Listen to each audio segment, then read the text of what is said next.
আসসালামু আলাইকুম রহমতুল্লাহ। প্রিয় অভিভাবক এবং এই বছর অর্থাৎ 2024-এ যারা ক্লাস 9-এ উঠেছ অর্থাৎ নিউ কারিকুলামের ক্লাস 9-এর শিক্ষার্থী, তোমাদের জন্য একটা ছোট্ট অ্যানাউন্সমেন্ট।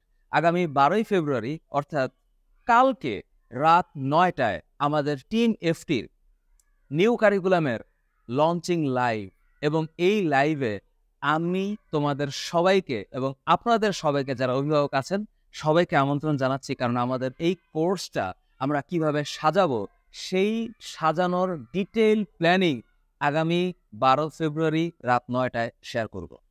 উক্ত লাইভে আমরা আগামী 32 সপ্তাহ অর্থাৎ 8 মাসে আমাদের কার্যক্রম বর্ণনা করার চেষ্টা করব। এই টোটাল কার্যক্রমের কোর্স কোঅর্ডিনেটরের দায়িত্বে থাকছেন আমাদের রাসেল স্যার, এবং আমাদের টিচার প্যানেলের যারা যারা যেই সাবজেক্টগুলোতে ক্লাস নেবেন, কিভাবে ক্লাস নেবেন, সব কিছু আগামী 12ই ফেব্রুয়ারি রাত 9টার লঞ্চিং লাইভে ব্যাখ্যা করব। সবাই সপরিবারে যুক্ত থাকবেন। তাহলে দেখা হচ্ছে লাইভ।